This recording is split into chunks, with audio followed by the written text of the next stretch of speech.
Oke. Ya, selamat malam teman-teman semua yang hadir di Zoom. Selamat datang di panel 321 dengan judul panel Perempuan, Perceraian dan Tantangan Status Janda. Ini panel terakhir di malam ini ya. Ada satu lagi yang sedang paralel berjalan bersamaan dengan hostnya Farid di 322 saat ini ya. Mmm, Judulnya menjadi laki-laki dan maskulinitas yang beragam. Jadi ada 2 panel bersamaan gitu, berjalan secara bersamaan ya. Dan ini panel terakhir di hari ketiga di malam ini. Jadi mudah-mudahan walaupun udah malam masih tetap semangat ya dan antusias gitu. Karena masih panjang banget KCIF-nya, konferensi masih sampai hari Minggu. Mudah-mudahan teman-teman masih tetap bersemangat gitu dan masih punya energi yang cukup besar untuk bisa mengikuti KCIF ini. Mmm, Baik, chair kita kali ini akan memimpin jalannya panel 322 adalah, Mbak Ikrilah. Jadi Mbak Ikrilah juga selain presenter double roles gitu. Dr. Iklilah Muzayana Dini Fazria, namanya panjang sekali, MSI, dari Pusat Riset Gender School of Strategic and Global Studies, SKSJ, Universitas Indonesia. Saya serahkan langsung forum ke Mbak Ikela untuk, memandu ya, memimpin jalannya diskusi. Terima kasih semuanya, selamat berdiskusi. Baik, terima kasih Mbak Ira sudah mengantarkan sesi kita. Selamat malam teman-teman semua. Selamat ketemu lagi di panel kita ya. Hari ini adalah hari ketiga dengan panel 321. Tadi Mbak Ira juga sudah sampaikan bahwa topik kita di malam hari ini adalah tentang perempuan, perceraian, dan tantangan status janda.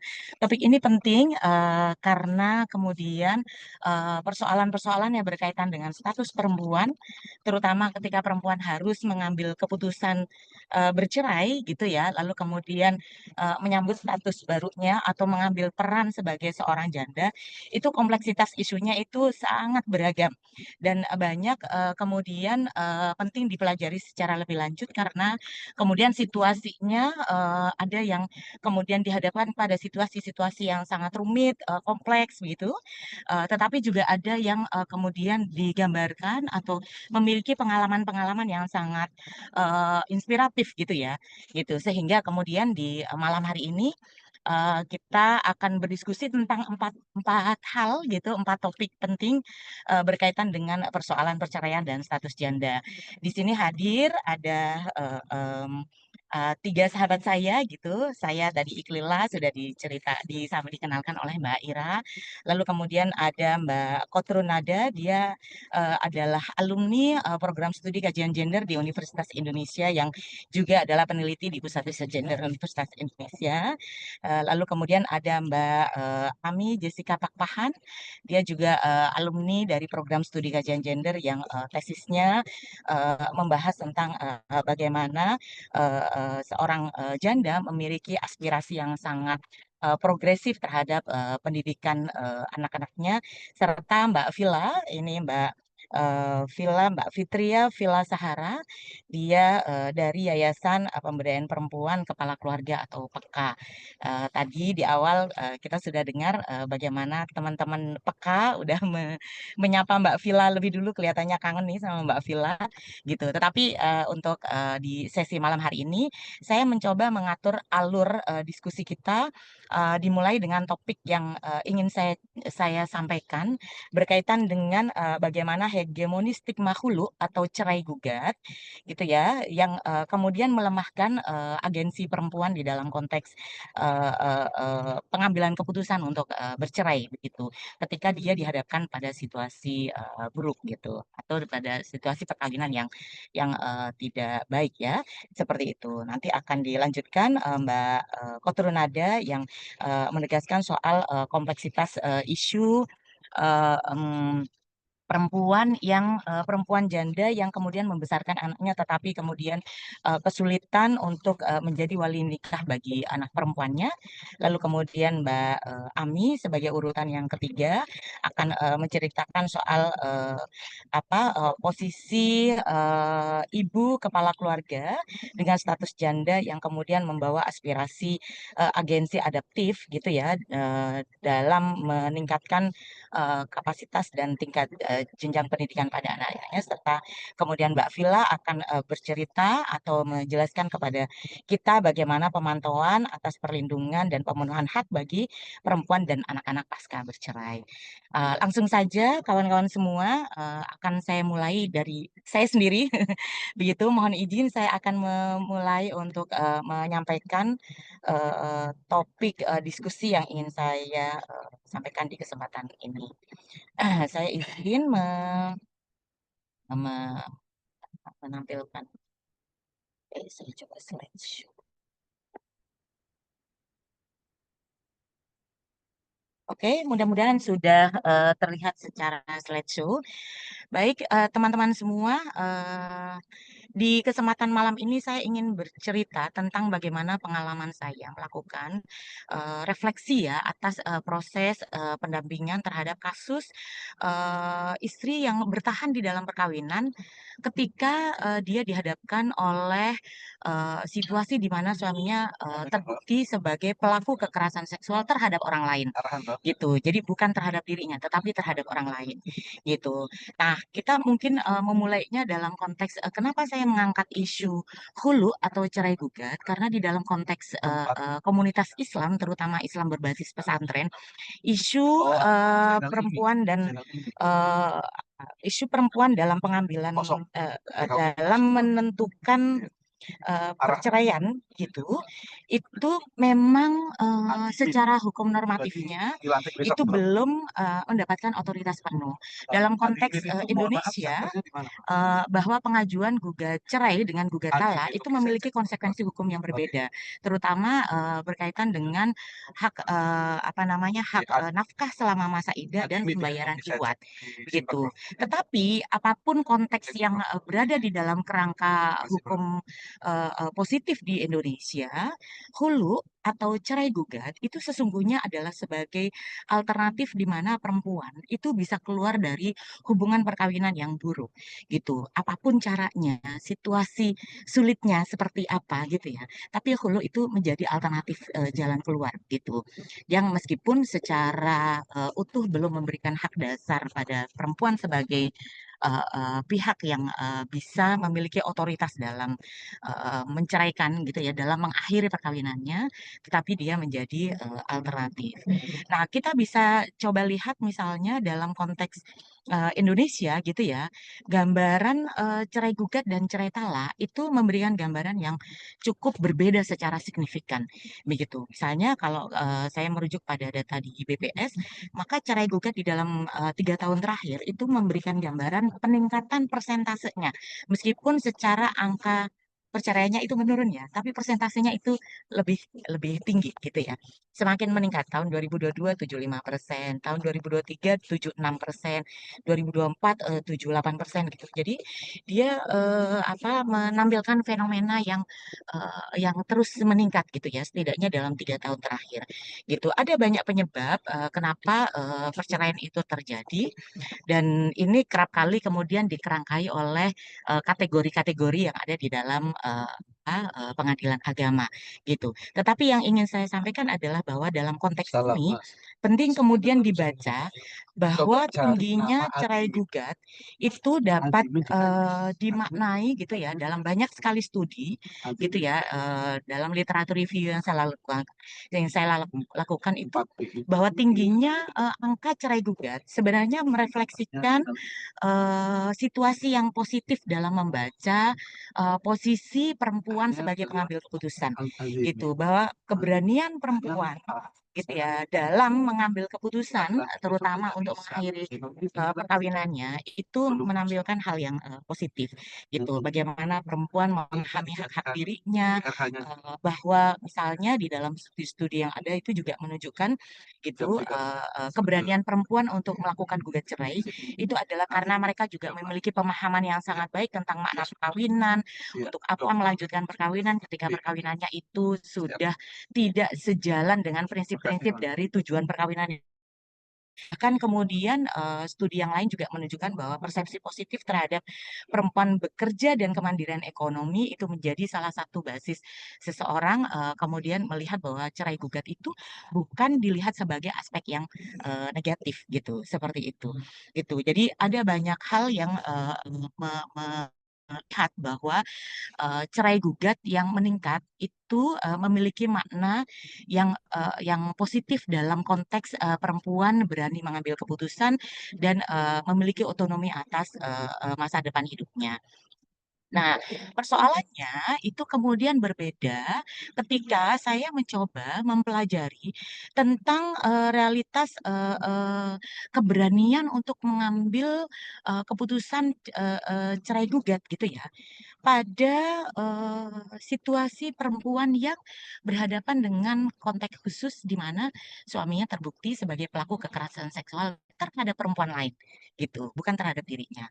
Itu konteksnya itu sangat berbeda atau bahkan menunjukkan sebaliknya karena misalnya kerangka konteks yang saya pelajari itu berbasis pada situasi perempuan dengan basis keagamaan yang sangat kuat gitu ya yang kemudian mereka sampai pada proses terakhir apa namanya kami menemani itu tetap bertahan di dalam perkawinan gitu. Jadi di dalam konteks ini saya ingin menyampaikan bahwa ada konstruksi pemahaman keagamaan yang semakin melemahkan agensi perempuan ketika dia harus merasa di satu sisi ya, dia berada dalam konteks dilema bahwa di satu sisi dia merasakan bahwa dirinya adalah perempuan yang dikhianati oleh pasangannya. Perempuan yang kemudian merasa dicemari atau merasa dirusak apa namanya reputasi dirinya gitu atau bahkan kemudian menyadari betul bahwa dirinya adalah perempuan yang harus menanggung aib dari perbuatan yang bukan dia yang melakukan, tetapi sanksi sosial, sanksi apa komunitas gitu ya, perlakuan dari rekan kerja dan semua pihak yang bersentuhan dengan dirinya itu menempatkan seakan-akan dirinya adalah juga bagian dari orang yang berkontribusi terhadap tindakan kekerasan seksual yang dilakukan oleh suaminya gitu. Belum lagi ketika dia adalah seorang ibu, maka dia otomatis juga harus menanggung beban beban ekonomi keluarga ya seperti itu. Tetapi di sisi yang lain gitu ya, kesadaran bahwa dirinya adalah korban, bahwa dirinya adalah orang yang dirugikan, bahwa dirinya adalah orang yang harus menanggung gitu ya dosa yang bukan dosa dirinya, misalnya begitu, itu kemudian dihadapkan pada status dia sebagai istri gitu. Yang dalam konteks ini gitu ya, kerap kali kemudian konsepsi istri yang saleha gitu, perempuan yang soleha itu kemudian membelenggu dia untuk kemudian bisa mengambil keputusan gitu. Dalam pengalaman tersebut saya melihat ada konstruksi pemahaman keagamaan yang ternyata sangat hegemoni dan sangat melemahkan agensi perempuan yang padahal misalnya dalam proses-proses awal kesadarannya itu dia menyadari betul bahwa dirinya adalah bagian dari korban gitu. Jadi dia, kapasitas dirinya, agensinya, itu kemudian, melemah secara berlahan karena ada, setidaknya yang saya temukan itu adalah 4 isu konstruksi pemahaman keagamaan yang kemudian membuat, perempuan itu kehilangan, keberaniannya untuk, kemudian melakukan khulu atau melakukan, gugat cerai, gitu. Yang pertama itu adalah soal, bagaimana, khulu itu dikaitkan dengan konsepsi diri dia sebagai istri yang soleha lalu kemudian dia memaknainya dalam konteks pakaian gitu ya, berpasangan dalam konteks tersebut, lalu kemudian soal hulu dan guncangan arsy dan hulu dan serta bau surga. Saya coba ceritakan ya empat hal ini sebagai isu penting untuk kemudian memahami betapa konstruksi pemahaman keagamaan itu betul-betul bisa melemahkan perempuan yang tadinya memiliki kesadaran dan agensi untuk cukup kuat menyadari posisi dirinya sebagai korban dan sebagai orang yang harus mengambil keputusan gitu. Yang pertama itu adalah konsep tentang istri saleha. Jadi rupanya salah satu sumber referensi yang menjadi problematik gitu yang kemudian diperoleh di dalam refleksi ini adalah kitab salah satu kitab yang kemudian dulu cukup cukup dikritik cukup kuat ya dikritik dan bahkan kemudian cukup banyak ditinggalkan di banyak pesantren di Indonesia untuk kemudian disampaikan karena dianggap memiliki perspektif yang tidak progresif atau perspektif yang bias terhadap relasi perempuan dan laki-laki karena di dalamnya itu menjelaskan soal bagaimana sih konsep istri soleha itu seperti itu. Namun rupanya gitu ya. Meskipun misalnya konsep klasik ini tentang istri soleha yang dia menjaga apa namanya menjaga harga dirinya, menjalankan kewajiban keagamaannya, dia taat, dia patuh sama suami, menjaga kehormatan, sabar, gitu-gitu ya. Itu rupanya tetap terinternalisasi pada diri perempuan terutama ketika dia berhadapan dalam konteks suaminya sebagai pelaku kades gitu. Jadi karena alasan-alasan ini perempuan itu jadi maju mundur untuk kemudian melihat bahwa, aduh ini aku berani nggak ya melakukan gugat cerai itu. Karena kalau melakukan gugat cerai berarti saya bukan istri yang salehah dong. Saya tidak sabar dong. Saya tidak sabar terhadap apa namanya cobaan keluarga dong gitu. Seperti itu. Itu yang pertama.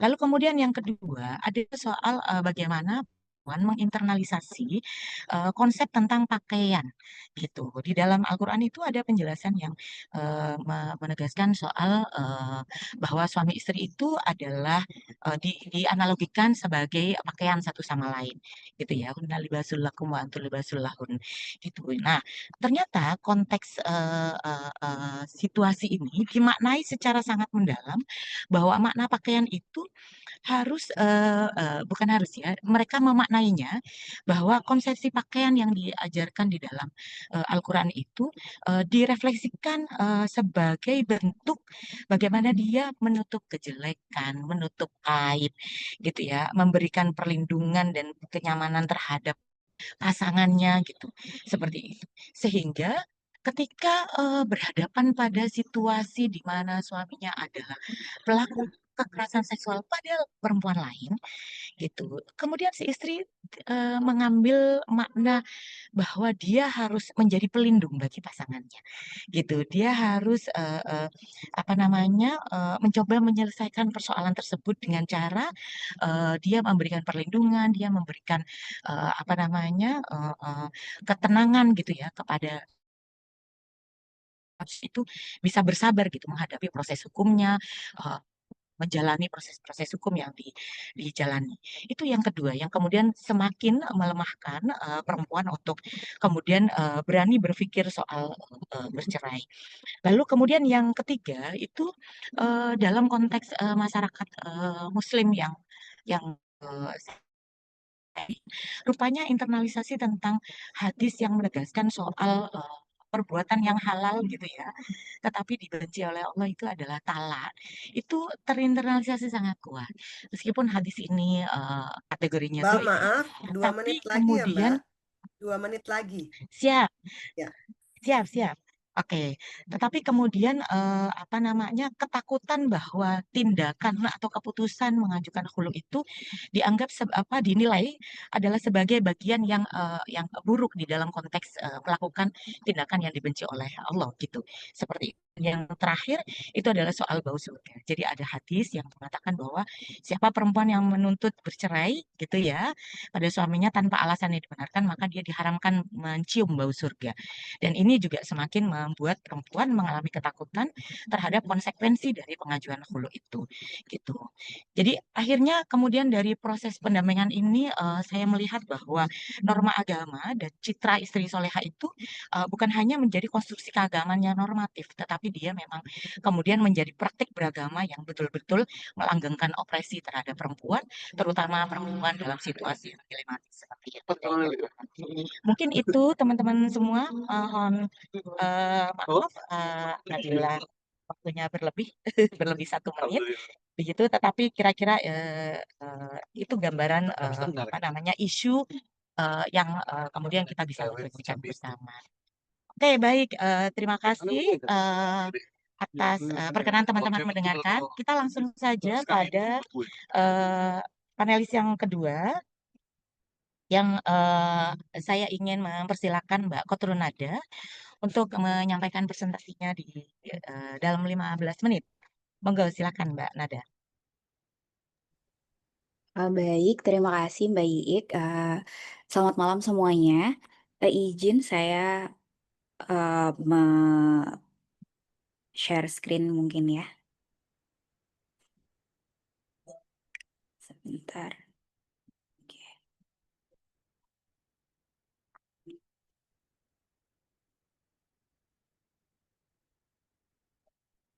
Pada kesempatan malam hari ini, saya akan menyampaikan tentang fikih perkawinan dan ketidakadilan janda sebagai wali nikah.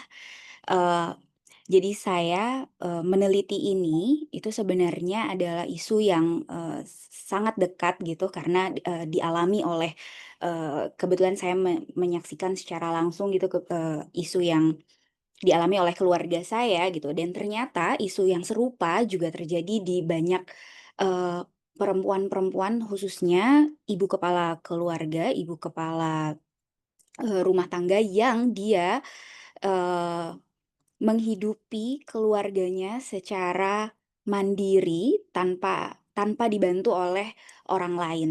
Dan ternyata ini menjadi isu yang cukup kompleks ketika saya mencoba untuk masuk dan meneliti isu ini. Oke, kenapa tidak bisa berganti? Nah, dari beberapa, saya akan memulai dari pengalaman perempuan kepala keluarga, ada beberapa narasumber, memang ada beberapa subjek wawancara yang saya teliti, tapi di sini saya menampilkan tiga, tiga kasus gitu ya, tiga case. Ada murni di situ ketika saya ada satu hal yang kemudian itu menjadi sangat kuat isunya.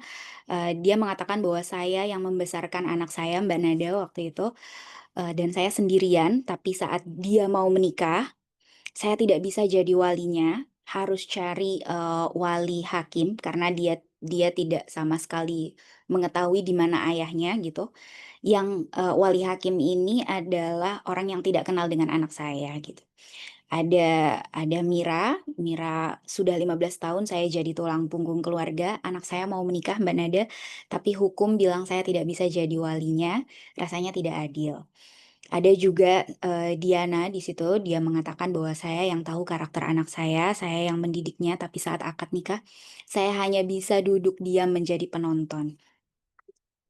Eh, ini menjadi eh, sesuatu yang mungkin untuk keluarga yang tidak punya isu yang serupa, tidak bisa merasakan bagaimana eh, sulitnya, bagaimana sedihnya, bagaimana kompleksnya perasaan yang dirasakan saat itu, termasuk bagaimana dia merasakan ketidakadilan yang terjadi di Indonesia khususnya, karena di Indonesia memegang satu konsep hukum positif yang di situ disandarkan kepada hukum agama yang kita tahu bahwa kita menggunakan satu madhab yang madhabnya ternyata memang tidak berpihak dalam hal ini dalam konteks ini ke ibu kepala keluarga tersebut.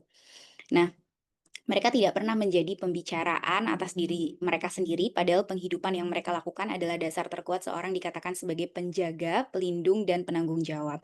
Jadi, eee, nanti kita akan membahas tentang makna perwalian itu sendiri, tapi memang, hal yang paling, krusial yang, Nada Nada lihat dari beberapa, subjek wawancara Nada, bahwa mereka benar-benar tereliminasi.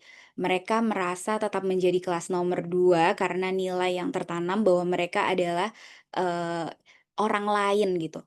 Ini terjadi bahkan mereka menanyakan, awalnya sebelum mereka, mengkonfrontasi bahwa saya merasa sedih, itu mereka masih pada, ungkapan yang memangnya bisa Mbak Nada, memangnya masih ada kesempatan, memangnya, perempuan boleh untuk menjadi wali nikah gitu. Jadi, mereka menganggap mereka sudah menganggap bahwa diri mereka tidak akan punya kekuatan atau tidak akan punya, eee, otoritas untuk bisa menjadi wali dalam pernikahan. Nah, tapi di akhir mereka ketika sudah mulai terbuka, mereka mulai mengatakan, harapan dan keinginannya, bahwa keinginannya adalah alternatif gitu. Mereka tergugah untuk mencari, atau mungkin, akan lebih condong gitu kepada pendapat ulama lain yang lebih menguntungkan dalam konteks perwalian pada ibu kepala keluarga yang ingin menikahkan anak perempuannya. Eee Permasalahan yang paling mendasar itu adalah tereliminasinya hak ibu. Ibu kepala keluarga tidak dapat menjadi wali nikah anak perempuannya meski ia menanggung seluruh penghidupan dan kehidupan, keluarga. Terus adanya ketergantungan pada wali hakim, ketika wali nasab tidak ada, harus bergantung pada wali hakim yang tidak memiliki ikatan emosional. Bahkan, jangankan ikatan emosional, dia mengenal siapa yang dia walikan saja itu tidak gitu, tapi, mereka memang mengemban, wali itu karena ditunjuk oleh negara, di mana dalam hal ini ditunjuk oleh, pengadilan agama yang, harus menggantikan wali nasab yang dalam hal ini adalah, ayah kandung dari anak perempuan. Nah, konstruksi hukum patriarkal, jadi sistem perwalian, masih menggunakan garis, ayah dan, keturunan dari garis laki-laki yang, mengabaikan realitas sosial kontemporer di mana nggak semua laki-laki atau nggak semua ayah itu hadir, bahkan ada sosoknya di dalam, konstruksi keluarga gitu. Nah, ini ternyata belum dijawab oleh, hukum kita gitu. Nah, kita kembali lagi ke makna perwalian. Jadi sebenarnya saya ingin, mencari bagaimana sebenarnya, makna substantif dari perwalian itu sendiri. Jika kita merujuk pada apa namanya, pemaknaan bahasa, wali itu artinya adalah menolong, mencintai, dan melindungi. Dalam konteks fikih, wali adalah orang yang memegang wewenang untuk bertindak hukum atas orang yang tidak cakap demi kemaslahatan diri dan hartanya. Sebenarnya memang ada catatan atas orang yang tidak cakap. Nah, selanjutnya di konteks perwalian pernikahan, al-walayah atau, wali itu hakikatnya adalah tawallil amr atau mengurus, atas suatu urusan. Ini bukan sekedar simbol sebenarnya, tetapi tanggung jawab nyata dalam menjaga kehormatan dan kemaslahatan pernikahan. Dalam beberapa teks, eee kitab-kitab klasik, saya juga menemukan bahwa perwalian itu sebenarnya hadir, itu manfaatnya adalah untuk menjaga kehormatan, kemaslahatan pernikahan, serta melindungi jiwa dan harta. Nah, ini harusnya menjadi, pegangan yang paling esensial bahwa wali harus dapat bertanggung jawab atas kehormatan, kemaslahatan pernikahan, dan melindungi jiwa serta harta dari anak perempuan.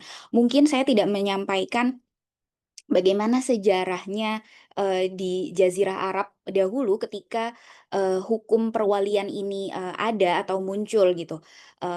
Bahwa dulu mungkin memang perempuan tidak dalam, kondisi yang ideal untuk dapat mengurus suatu urusan, berbeda konteks dan, kiranya itu sudah bergeser di hari ini gitu.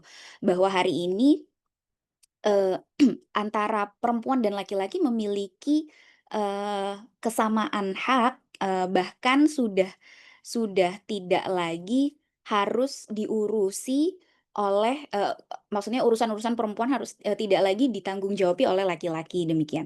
Jadi seharusnya konteks ini sudah, saya katakan sudah tidak relevan gitu, ketika kita juga tadi, merujuk pada pemaknaan baik itu hakikat atau, istilahi dengan, pemaknaan yang bahasa juga, sejatinya, sudah tidak dapat kita jadikan, apa namanya, pegangan yang, untuk melegalkan dan melanggengkan perwalian hanya ada pada, laki-laki.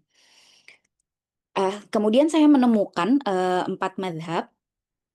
Saya mencoba menelusuri 4 mazhab dan mencari sebenarnya bagaimana pandangan para ulama 4 mazhab ini, dalam memandang sebuah, pernikahan khususnya dalam konteks perwalian. Nah, menurut mazhab Syafi'i, pernikahan tidak sah memang tanpa wali kecuali untuk perempuan yang janda, yang boleh menjadi wali atas dirinya sendiri. Pengalaman pernikahan menjadi standar penetapan hukum. Jadi karena di sini, ada namanya ada apa namanya, pengkhususan, jadi yang boleh menjadi wali atas dirinya sendiri itu adalah thayyib atau janda. eee ini berarti, pengalaman pernikahannya itulah yang dijadikan standar hukum yang digunakan oleh, Imam Syafi'i. Eee, kita lanjut kepada Imam Maliki. Imam Maliki menekankan pentingnya kafalah atau penanggungan, penghidupan dan kehidupan. Wali harus memberikan nafkah dan kasih sayang layaknya hubungan ayah dan anak selama minimal 4 tahun. Di situ, di teksnya, tertera jelas bahwa ada apa namanya, ilat hukumnya atau standarisasi penetapan hukum perwalian itu adanya kafalah atau adanya penanggung penghidupan yang, di situ bahkan disebutkan secara rigid 4 tahun. Nah, dalam mazhab Hambali, itu serupa dengan Syafi'i, namun menetapkan batas usia mukallaf 9 tahun, perempuan dewasa yang pernah bercerai tidak boleh dipaksa menikah. Jadi, kalau Imam Hambali lebih, ketat lagi karena sebenarnya wali laki-laki itu boleh menjadi wali mujbir atau wali yang bisa memaksa atau wali yang punya otoritas penuh atas, anak perempuannya. Nah, tetapi sama Imam Hambali itu dikoreksi kembali bahwa ketika perempuan itu sudah masuk kepada umur yang mukallaf, ya ini 9 tahun, perempuan dewasa yang, pernah bercerai itu tidak boleh dipaksa menikah atau tidak boleh ada perwalian ijbar di dalamnya. Nah, yang paling progresif sebenarnya adalah Imam Hanafi, yaitu perempuan merdeka, berakal dan dewasa dapat menikah tanpa wali. Ini menganalogikakan akad nikah dengan akad jual beli. Jadi, di teks klasiknya itu dikatakan bahwa orang perempuan merdeka itu boleh melakukan jual beli dan jual belinya adalah sah. Jika, 3 menit lagi eee ya, Mbak Nada. baik, jika perwalian, ini dikatakan sebagai akad jual beli, maka seharusnya perempuan yang melakukan, apa namanya, akad terhadap, eee, dirinya maupun anak perempuannya itu seharusnya, sah sebagaimana yang diungkapkan oleh Imam Hanafi. Nah, titik temu pandangan ulama di sini, ini yang penting itu adalah harus ada, hal yang paling esensial ada di wali adalah adanya perlindungan, adalah adanya kasih sayang, adanya tanggung jawab ekonomi, dan adanya bimbingan spiritual. Eee, saya lanjut, di sini di maqasid syariahnya dalam perwalian, kita tetap harus, apa namanya, melakukan, eee, refleksi kembali bahwa di situ harus ada perlindungan jiwa, melalui pemilihan pasangan yang baik dan memastikan keamanan dari kekerasan.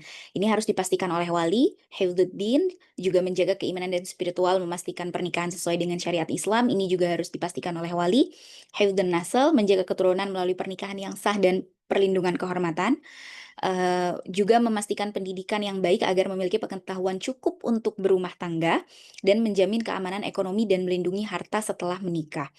Nah, ini tidak terjadi ketika, itu tadi, keluarga yang tidak ada ayah dan, sosok ayah atau wali nasab dalam keluarga tersebut, maka seharusnya beberapa hal yang tadi diungkapkan itu sudah diemban oleh perempuan, dalam hal ini adalah ibu. Sehingga, eee, ibu di sini kita, langsung masuk ke hierarki yang kira-kira ditawarkan, harusnya atau idealnya, adalah seperti ini, ada yang pertama mungkin wali mujbir, itu pun dengan catatan ayah kandung yang memenuhi syarat substantif yang tadi sudah dibahas. Yang kedua, ada ketika itu wali mujbirnya tidak ada atau absen dalam hal yang, substantif, maka ibu kandung seharusnya bisa langsung, mengambil otoritas untuk, menikahkan anak perempuannya.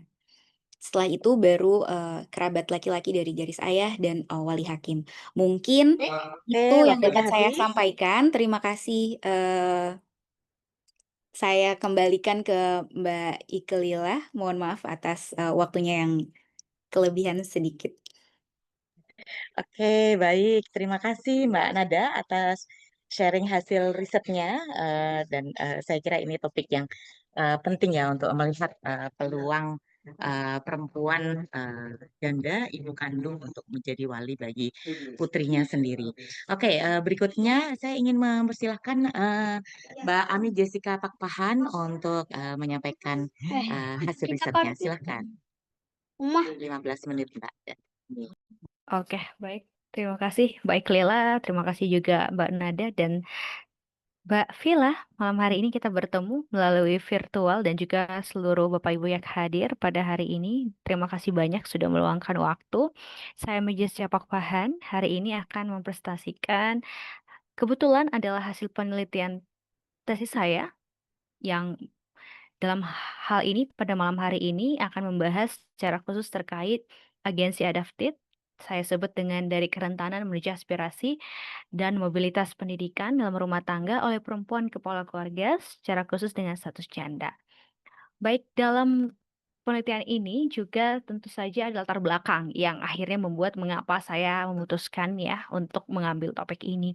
Tentu secara latar belakang sendiri, saya sudah lama juga aktif dalam isu pendidikan, khususnya di daerah 3T, dan juga akhirnya saya melihat kondisi yang serupa, dan disitulah berangkat hadirnya penelitian ini di wilayah Jakarta dan melihat begitu banyak perempuan yang masih tertinggal dalam konteks kesempatan pendidikan.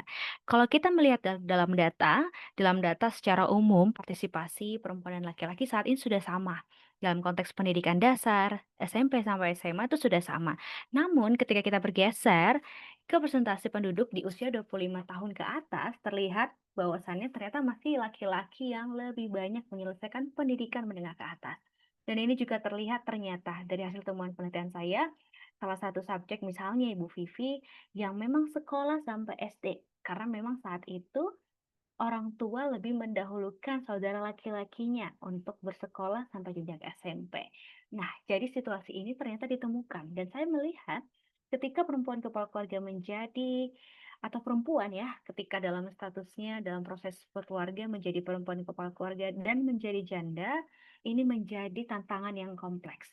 Nah, saya juga melihat dalam konteks ini akhirnya berangkat menjadi sebuah topik saya begitu.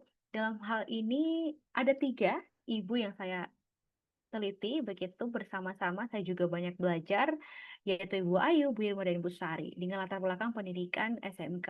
Untuk melihat lebih dalam, saya melihat bagaimana ketangguhan para ibu dari anak-anak mereka yang sudah berhasil sampai kepada pendidikan tinggi. Tapi penelitian ini tidak berarti untuk menyelesaikan seluruh persoalan atau bukan berarti untuk melihat bahwasannya ketika ada para ibu yang belum memiliki atau belum anaknya sampai pendidikan tinggi, belum tentu berhasil, tidak. Tujuannya bukan seperti itu, tapi tujuannya untuk memberi ruang bahwasannya seluruh ibu mempunyai kekuatannya masing-masing. Dalam konteks ini, seluruh ibu juga sedang mengusahakan bahwasannya saya juga mampu begitu ya melakukan yang terbaik untuk pendidikan anak-anaknya. Jadi ini sebenarnya bertujuan untuk sebagai refleksi diri gitu ya, bahwasannya ada perjuangan yang dilakukan para ibu dalam konteks pencapaian pendidikan anak-anak. saya menggunakan dalam sederhananya, yaitu nih melihat seperti apa agensi, perjuangan, dan kalau kita sedikit beralih kepada teori, misalnya bahwasannya pengalaman perempuan itu penting. Pengalaman perempuan itu sebagai pusat pengetahuan. Dan ketika kita beranjak seperti yang disampaikan Rich, bahwa ketika menjadi ibu, ada pengalaman sosial yang dilema gitu. Dilema karena apa? Karena kita berjuang, tapi kita lelah, tapi meskipun kita lelah, kita bahagia ketika melihat misalnya dalam keluarga ataupun anak-anak kita berhasil atau sampai ke pencapaian pendidikan yang baik misalnya. Nah, di sini saya menemukan kisah perempuan ibu keluarga dengan status janda, ada Ibu Ayu, Bu Irma, dan Ibu Sari. Misalnya kepada Ibu Ayu, saya memberikan kisah cerita bahwasannya Ibu Ayu memiliki perjuangan, meskipun memiliki anak disabilitas, tapi berusaha untuk membantu ya, untuk berusaha untuk semangat agar anaknya tetap bisa bersekolah di pendidikan tinggi. Ibu Irma, meskipun saat proses mengandung ditinggal mengandung, tapi tidak pernah meninggalkan harapan untuk anaknya. Dan Ibu Sari sangat berusaha mencari jalan ekonomi baru dengan mengikuti berbagai kursus atau ikut kursus untuk menambah pemasukan dalam harapannya supaya anak-anak begitu bisa sampai pendidikannya dibanding ibunya begitu. Nah, di sini akhirnya saya menemukan bahwasannya agensi di sini yang dilihat adalah ibu sebagai perempuan kepala keluarga atau ibu dengan status janda berhak untuk menentukan nasib yang terbaik untuk anak-anaknya begitu. Dalam hidup sehari-hari, dalam kehidupan setiap hari, saya melihat bahwasannya meskipun mereka di masa lalu memiliki pendidikan yang mungkin tidak tinggi begitu, mereka melihat bahwasannya pendidikan saat ini menjadi harapan dan juga alat untuk perubahan. Mereka juga merasa ketika mereka mampu dan berusaha begitu untuk pendidikan anak-anaknya, ternyata ditemukan mereka merasa lebih dihargai, merasa bahwa agar tidak dihina-hina orang begitu, merasa bahwa pengen sekali anaknya sekolah lebih baik daripada ibunya di saat ini begitu. Akhirnya di sini terbukti ataupun terlihat dari subjek bahwasannya mereka menegosiasikan meskipun ada ekspektasi harapan-harapan yang dulu yang tidak mereka dapatkan saat mereka di masa lalu, mereka di sini sudah melakukan yang terbaik begitu. Misalnya seperti Ibu Irma mengatakan meskipun suami nggak ada, saya sangat mimpi bisa sekolahin anak sampai S1. Merasa kayaknya nggak mungkin, tapi ternyata dia mampu begitu. Dan di sini juga masih ada dalam kehidupan sehari-hari norma-norma gender misalnya yang diinternalisasi atau yang masih disimpan di dalam pikiran, yaitu misalnya masih memproduksi peran gender tradisional. Misalnya kehidupan sehari-hari seperti menyuci atau menyapu atau membersihkan rumah itu hanya diperankan oleh perempuan. Jadi masih ada yang seperti itu. Tapi juga sudah ada yang bau laki-laki ataupun perempuan dalam kehidupan sehari-hari bisa bisa melakukan apapun. Juga pentingnya juga menjaga hubungan yang baik meskipun hubungan antara ayahnya begitu tidak baik dengan ibunya, tapi seorang ibu masih memberikan bahwasannya nasihat masih penting untuk menjaga hubungan baik dengan keluarga ayahnya, seperti itu. Nah, di sini saya melihat agensi yang ingin coba dibongkar adalah berdasarkan apa yang disebutkan Myers, bahwasannya setiap hari ibu dengan perjuangan kehidupan mereka, mereka dalam menentukan masa depan melakukan keterampilan-keterampilan. Sederhananya adalah keterampilan introspeksi misalnya, keterampilan memori atau mengingat. Misalnya seluruh ibu begitu dalam penelitian ini merefleksikan, oh pernikahan ternyata adalah hal yang kompleks. Maka dari itu mereka sangat menganjurkan kepada anak perempuannya untuk bisa fokus dahulu dan dengan sekolah, dengan pendidikan, karir, begitu agar tidak mengulangi hal yang serupa. Juga terwakilkan misalnya meskipun ada ibu-ibu yang merasa bodoh gitu ya, tapi mereka tidak tenggelam dalam konteks ini. Mereka mengolah perasaan tersebut menjadi daya juang agar anak saya tidak melakukan atau tidak merasakan hal yang sama dengan saya. Lalu mereka melihat juga bahwasanya dengan pendidikan supaya bisa mendapatkan kehidupan yang lebih layak. Misalnya terkait dengan upah, apalagi untuk anak perempuan agar bisa mendapatkan pekerjaan misalnya yang lebih baik atau yang lebih layak begitu. Misalnya dalam konteks yang lainnya, para ibu juga melewati atau melakukan hal-hal yang lain dalam kehidupan sehari-hari. Dalam konteks ini bisa kita sebut dengan keterampilan merawat diri atau keterampilan kemauan. Contohnya adalah seperti ada ibu dalam konteks ini seperti yang kita tahu status janda memutuskan untuk tidak menikah lagi. Kenapa? Ya karena memilih untuk lebih fokus kepada anak-anak begitu. Mengingat juga saya lebih baik fokus dan saya lebih baik mengurus anak-anak. Jadi pilihan seperti itu akhirnya yang menentukan ini adalah pilihan paling tepat. Meskipun misalnya dari kelilingnya atau lingkungan sekitar menganjurkan untuk menikah agar ada yang membantu begitu. Tapi para ibu yang saya temui di sini, mereka memutuskan untuk tidak melanjutkan karena prioritasnya ada di anak. Dan juga mereka mengingatkan bahwasannya, oke, agar anak-anaknya tidak menikah lagi, misalnya di usia muda. Dan ada juga akhirnya dalam temuan ini adalah ibu-ibu yang memilih untuk bercerai begitu karena merasa akan mendapatkan kehidupan yang lebih baik dan akhirnya memilih sebagai janda seperti itu. Tapi bukan berarti hal tersebut menimbulkan hal yang tidak baik, tapi justru itu menjadi pilihan yang dirasa tepat oleh para ibu karena demi kebaikan anak-anaknya, seperti itu.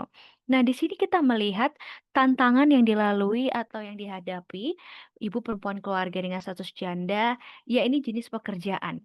Meskipun dengan banyaknya hal-hal yang terjadi, saya kategorikan ternyata jenis pekerjaan sangat mempengaruhi. Banyak sekali ibu dan dalam temuan penelitian ini adalah semuanya ada di pekerjaan informal. Dan semuanya kebanyakan berjualan dan juga tidak hanya satu jenis jualan, tapi ada banyak. Jadi ada banyak sekali diferensiasi sumber pendapatan yang dilakukan. Belakang pendidikan juga begitu. Sangat mempengaruhi bahwasannya mereka juga menganggap pendidikan itu tidak hanya tentang sekolah. Mereka menganggap bahwasannya pendidikan itu juga tentang karakter. Di sini saya juga menemukan ibu-ibu juga menyampaikan bahwa pendidikan formal itu penting, pendidikan lain seperti pendidikan agama, pendidikan karakter mereka, bagaimana mereka bisa empati dengan orang lain itu juga penting. Dan itu selalu dikatakan oleh ibu dalam subjek penelitian ini. Ternyata latar belakang keluarga juga sangat berpengaruh. Situasi keluarga itu sangat menentukan bagaimana juga dinamika atau hal-hal yang dilalui perempuan kepala keluarga dalam penelitian ini. Dan tentu saja status perkawinan. Tentu ada banyak tantangan yang dirasakan dan dilalui oleh subjek penelitian dalam status janda. Konteks penelitian ini tidak hanya dari dalam keluarga, bahkan dari luar apalagi. Belum lagi tantangan seperti label-label dalam konteks pemilihan pekerjaan dan segala macamnya itu juga dihadapi oleh penelitian ini atau subjek dalam hal ini kita sebut ibu dengan ibu perempuan keluarga sebagai seorang janda begitu. Nah, di sini saya melihat sebenarnya 3 menit pengalaman lagi. baik Ibu. Baik Mbak, pengalaman keibuan perempuan keluarga di dalam konteks penelitian ini adalah hal yang sangat politis. Jadi sebenarnya kalau kita punya waktu lebih dalam untuk membahasnya, sangat kompleks begitu. Karena banyak perjuangan yang harus dilalui untuk mencapai ke titik tahap pencapaian pendidikan anak-anaknya tadi gitu. Dan sangat betul pengetahuan itu juga sah dan lahir dari pengalaman hidup seorang perempuan. Karena tadi ada bebannya.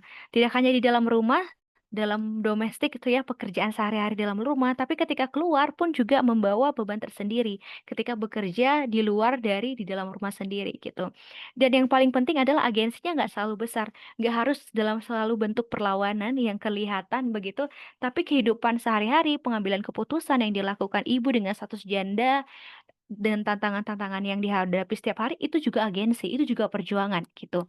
Dan juga di sini terlihat jelas begitu interseksionalitas atau yang kita sebut dengan setiap hal yang terjadi dalam kehidupan seseorang, khususnya ibu dengan status janda sangat mempengaruhi. Mulai dari tadi pendidikan, status perkawinan, dan juga status keluarga dan pekerjaan sangat mempengaruhi. Tapi bukan berarti itu tidak menjadikan mereka menjadi seseorang yang diam atau pasif, tapi membuat menjadi pribadi yang adaptif. Dan saya juga ingin menyampaikan bahwasannya meskipun perjuangannya berat, tapi penelitian ini sebenarnya tidak bermaksud untuk meromantisasi peran ibu yang mempunyai beban ganda berlebih begitu, tapi sebenarnya ingin melihat bahwasannya ada ketidakadilan gender atau ada sesuatu kendala yang dilalui dalam kehidupan sehari-hari, tapi mereka juga menjadi seseorang yang kuat, menjadi seorang ibu yang kuat dalam mengurus rumah tangga, sekaligus menjadi pencari nafkah utama. Mungkin seperti itu Mbak Iklila. Terima kasih Bapak Ibu sekalian, mungkin nanti bisa berdiskusi. Oke, baik. Terima kasih Kakak Ami sudah menyampaikan hasil studinya. Kita lanjutkan dulu teman-teman semua untuk mendengarkan presenter yang keempat oleh Mbak Villa yang akan menyampaikan soal bagaimana pemenuhan hak anak ya pasca perceraian. Monggo Mbak Villa, 15 menit ya. Oke, Assalamualaikum warahmatullahi wabarakatuh. Selamat Salam. malam semuanya. Terima kasih Mbak Ikrila, Ami, Keturunada, dan Mbak Ira, ada Mary, reunian di sini, dan ibu-ibu Serikat Peka. Saya lihat sudah banyak sekali yang hadir, dan ibu bapak semua yang hadir dalam diskusi panel malam ini. Terima kasih atas kesempatan yang diberikan.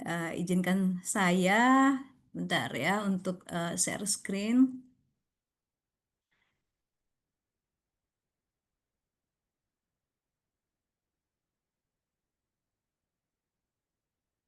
Bentar, sudah kelihatan? Ya, sudah Mbak. Bentar.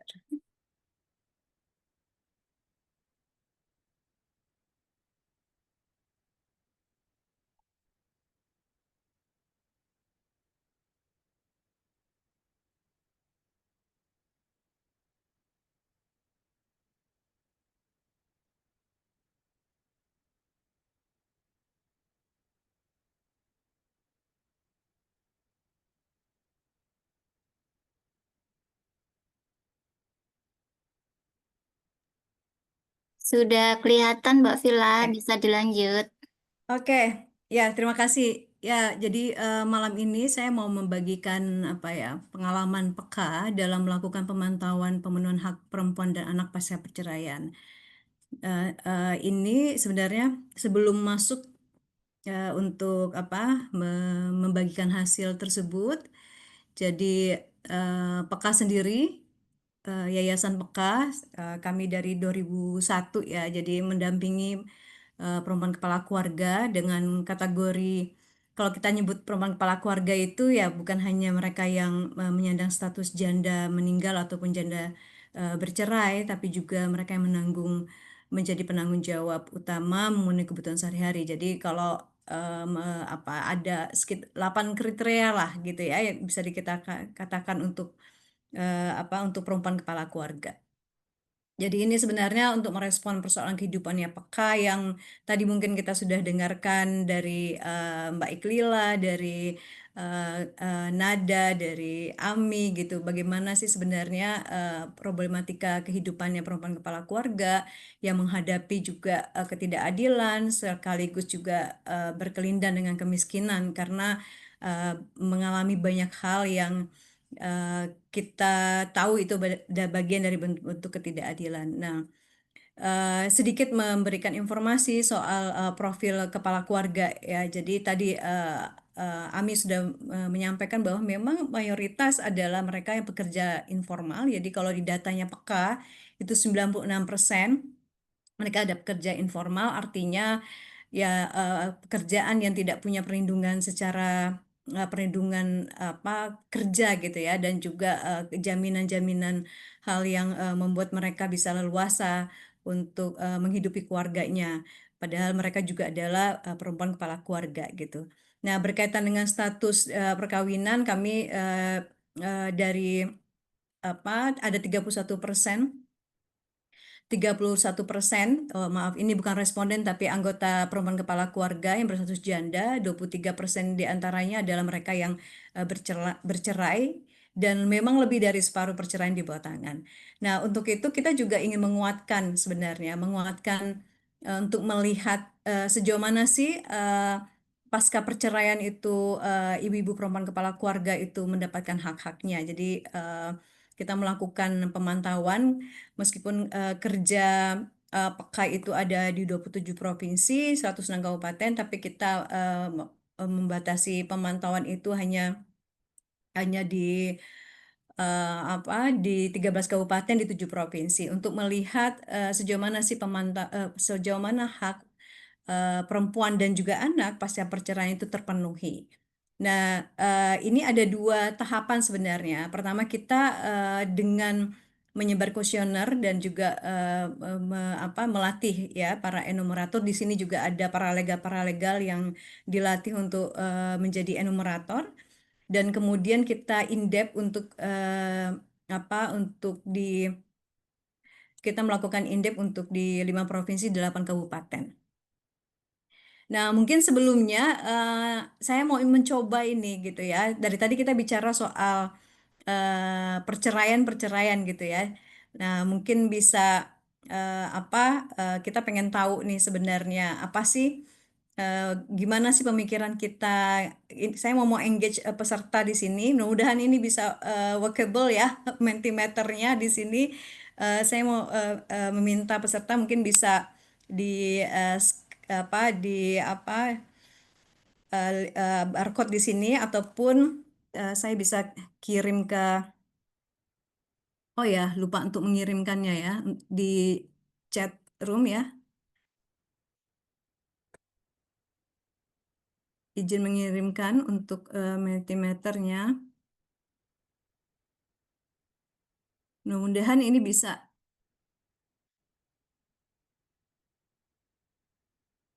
Oke, tadi kita bicara soal perceraian ya, perceraian. Jadi mungkin bisa untuk apa? Untuk pertama, sejauh mana sih sejauh mana kita memikirkan kalau misalnya ada perkataan cerai ataupun apa yang kita pikirkan atau yang kita rasakan berkaitan perceraian. Ada yang sudah ini berhasil kah masuk di Mentimeter? Sebentar, saya stop screen yang ini dulu ya. Ya, aku sih berhasil ya. Mudah-mudahan teman-teman yang hadir di sini bisa juga ya. Oke, Teman-teman bisa mengklik link yang sudah dikirimkan oleh Mbak Villa di chat Zoom. Kan bisa membuka chat Zoom-nya, kemudian mengklik link yang sudah dikirimkan oleh Mbak Villa.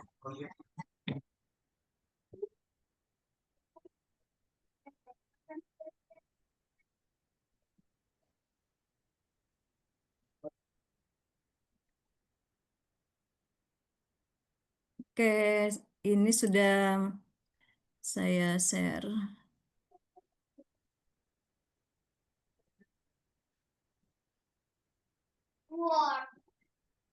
Oke, jadi apa sih sebenarnya terfikirkan atau yang kita rasakan gitu ya mendengar kata perceraian. Jadi terima kasih ini sudah banyak yang menyampaikan. Paling banyak adalah ini yang paling gede itu berartinya banyak tuh yang menuliskannya. Konflik keluarga, sedih, perceraian adalah sebuah pilihan.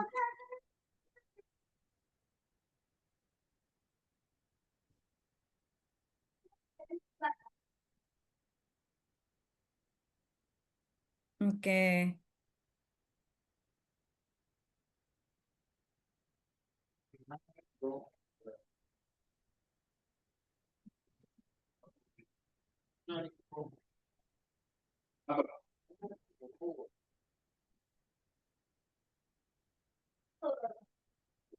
Oke, sambil kita menunggu, eh, nanti kita akan perlihatkan kembali ya. Jadi ini yang pertama, silakan untuk yang kedua, pertanyaan yang kedua.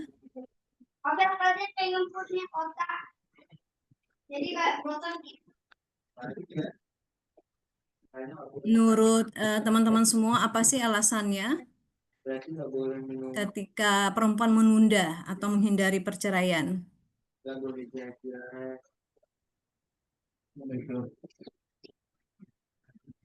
Nah, ini alasannya pertama anak. Mempertimbangkan anak, masa depan anak ya sering sekali meskipun dalam kondisi yang sudah apa kehidupan rumah tangga yang tidak harmonis, banyak percekcokan, tapi anak menjadi prioritas utama, bisa menjadi alasan juga ya perempuan untuk menunda atau menghindari perceraian. Ada yang stigma, ya.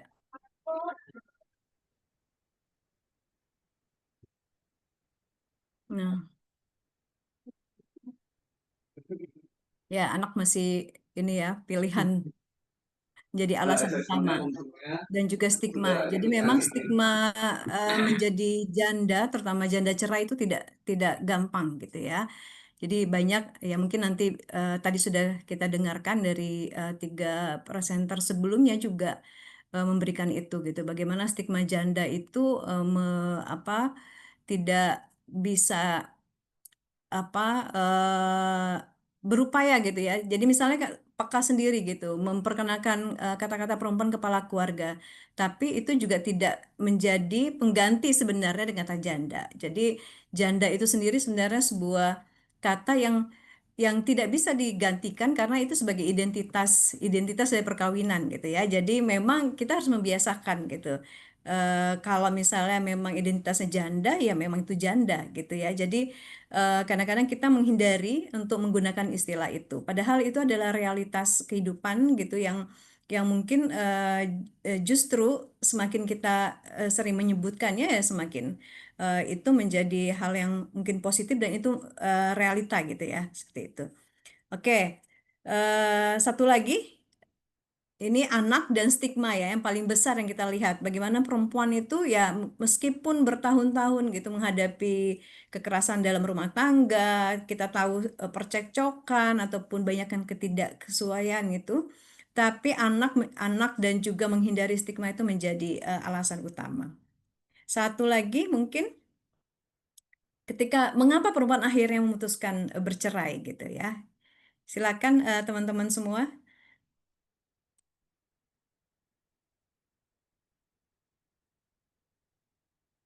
Faktor ekonomi. Oke. Ada harapan, oke. Ya, lagi-lagi untuk bisa menghindari pengalaman kekerasan, tidak hanya untuk dirinya, tapi juga untuk perlindungan terhadap anak. Ya, terbebas dari kekerasan. Ya, ada harapan saatnya bangkit, gitu ya. Jadi keputusan bercerai itu juga memikirkan keputusan bagaimana perempuan itu memulai memikirkan kehidupan yang baru gitu.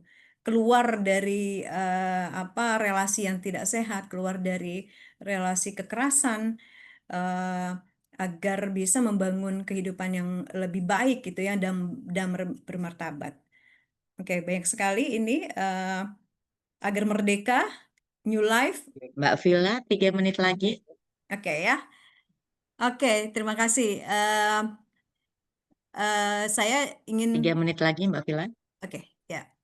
Nah, dari sini sebenarnya apa yang kita rasakan itu juga sama dengan dari 13 kasus yang kita indep ya, bahwa seputar perceraian itu ada misalnya proses perceraiannya gitu ya yang dipikirkan oleh perempuan gitu. Bagaimana ini ingin melakukan perceraian, udah apakah itu memilih jalur formal ataupun jalur non formal, atau juga banyak sekali yang memilih akhirnya ya udah berpisah aja gitu dengan apakah tidak mengurus apapun karena tidak tahu mengurus, kebingungan dengan prosedur. Jadi eh, problematika perceraian sendiri ketika misalnya keputusan itu diambil itu juga dihadapkan dengan secara apa nih, jalur mana nih kita melakukan perceraian gitu.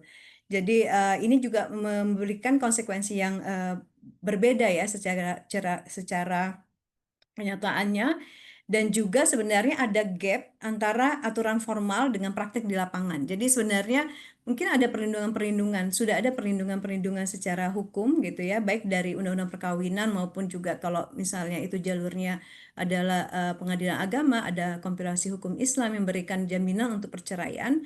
Tetapi ini juga tidak dipilih karena ada hal-hal yang lain yang mungkin menjadi tantangan tadi gitu ya. Yang kedua sebenarnya itu tadi yang banyak teman-teman juga ungkapkan bahwa ada persoalan psikologis. Jadi perceraian itu bukan hanya soal bagaimana memutuskan hubungan perkawinan, tetapi juga menimbang banyak hal gitu yang berdampak pada perempuan gitu dan juga pada anak tadi ya. Jadi ada rasa takut, tidak aman, dihantui ancaman, ada juga ancaman pembunuhan gitu ya dari yang kita indep dari 13 responden khususnya, dan juga soal tekanan keluarga. Meskipun sebenarnya ada kebebasan ya merasa lega kalau sudah cerai. Jadi ini ada melibatkan faktor psikologis, emosional yang juga sebenarnya mungkin trauma-trauma yang berkepanjangan ya, yang jadi ketika misalnya punya pengalaman dikhianati misal oleh suami, itu juga bisa berdampak panjang gitu untuk melihat hubungan relasi laki-laki dan perempuan itu juga tidak bisa dibangun dengan setara, dengan penuh kepercayaan gitu. Juga tadi yang teman-teman lakukan adalah soal hak ekonomi gitu ya. Jadi Waktunya habis. gitu ya, seperti itu. Oke, ya saya ini cepat aja bahwa ada soal dukungan sosial yang penting juga bagi perceraian. Tadi ada harapan pasca perceraian. Jadi ini bagian dari yang meskipun berat ya prosesnya, tetapi tadi ada harapan bahwa ini untuk perlindungan anak, untuk menghindari konflik, untuk memulai kehidupan baru seperti itu. Jadi apa-apa yang teman sampaikan lewat mentimeter tadi sebenarnya itulah realitasnya, bahwa ketika pilihan untuk bercerai itu tidak mudah gitu untuk dilakukan, dan ini bagian dari yang harus ada pilihan tadi ya, jadi pilihan untuk bisa membangun kehidupan yang lebih baik, sehat dan juga bermartabat. Oke, mungkin Oke. itu saja. Nanti bisa kita sharing lagi dalam sesi diskusi. Terima kasih, Mbak. Oke, baik. Terima kasih Mbak Villa sudah mengajak kita ya untuk merefleksikan hasil pemantauannya melalui pengalaman individu kita nih gitu di dalam konteks perceraian dan pengambilan keputusan dalam bercerai. Oke, baik teman-teman semua, saya ingin menyampaikan terima kasih kepada 4 panelis, satunya saya, kepada 4 panelis yang sudah menyampaikan hasil refleksi studinya. Dan kita akan masuk pada sesi berikutnya untuk kemudian memberi kesempatan kepada teman-teman semua yang hadir di sini untuk bisa menyampaikan pertanyaan, tanggapan gitu ya, atau diskusi lebih lanjut dari 4 topik yang sudah disampaikan oleh presenter di malam hari ini ya, berkaitan dengan isu perceraian, status janda, dan kemudian peran perempuan kepala keluarga. Oke, saya persilakan teman-teman boleh menuliskannya di di chat Zoom gitu, atau di Di kolom Q&A, Q&A. Mbak. Ya, Ya, di Q&A. untuk pertanyaan di Q&A. Ada satu itu, Oke, ada 2, Mbak. Nanti mungkin yang lain Oke. boleh teman-teman raise hand. Oke, baik. Terima kasih Mbak Rosemary gitu. Jadi silakan yang mau raise hand, tapi saya sebelum mempersilakan nih ada 2 nih, Mbak Nur Hasanah sama Mbak Mahdalena. Mungkin saya mohon izin membacakan dulu pertanyaan yang ada di Q&A. Bentar, aku coba. Oke, di Q&A ada pertanyaan. Yang pertama adalah pertanyaan dari Mbak Maulida Solid. Gitu, Mbak Maulida, kepada Mbak Kotrunada. Saya ingin bertanya, dalam perwalian. Karena selama saya belajar fikih pernikahan di bangku sekolah dan bangku perkuliahan, meskipun hanya sekilas, saya tidak pernah menemukan perwalian perempuan dalam konteks pernikahan dibalikan oleh perempuan. Apakah hal ini juga dikaitkan dengan ketegasan yang identik pada laki-laki secara umum dahulu, sehingga ketika seorang ayah menyerahkan anaknya, maka dia akan menyerahkan dengan tegas, bukan tanpa syarat. Artinya ada tanggung jawab penuh yang dibebankan kepada laki-laki tersebut. Dan bila dia menyakiti anak perempuannya, maka ayah dari anak perempuan tersebut tidak akan tinggal diam apabila wali nikah diwalikan oleh perempuan yang dulunya disifatkan dengan sifat lembut, penyayang. Mungkin laki-laki dapat melakukan hal seenaknya. Mungkin ini menjadi pertimbangan. Untuk itu saya ingin mendengar bagaimana pendapat Mbak Nada. Apakah ada alasan lain tentang kenapa bisa laki-laki yang menjadi wali nikah? Begitu. Mudah-mudahan bisa dipahami ya Mbak Nada. Lalu kemudian yang kedua adalah pertanyaan dari Mbak Emanuela. Halo, saya Emanuela dari Manado. Mau bertanya ke Kak Kotrun Nada. Oke, ini ke Kak Nada juga. Sebagai orang nonis, saya ingin memahami dengan lebih baik mengapa dalam fikih seorang ibu atau janda yang membesarkan anaknya tidak diberikan kewenangan sebagai wali nikah, padahal secara logis dan sosial ia adalah figur yang paling dekat dengan anak. Bagaimana penjelasan ini dari perspektif keagamaan berkaitan hal tersebut? Gitu. Lalu kemudian yang ketiga ini dari Kak Basaria Lumbangaol gitu. Apakah ada pengaruh etnis atau suku pada janda cerai terhadap proses kelanjutan pendidikan anak-anaknya? Ini kelihatannya ke Mbak Ami ya, gitu. Oke, baik. Itu ada 3 pertanyaan yang sementara sudah masuk di dalam Q&A. Lalu kemudian saya ingin mempersilahkan Mbak Mahdalena terlebih dahulu, setelah itu Mbak Nur Hasanah. Monggo disampaikan secara singkat, padat, dan ditujukan kepada siapa. Silahkan Mbak Mahdalena. Mudah-mudahan sudah bisa open mic ya.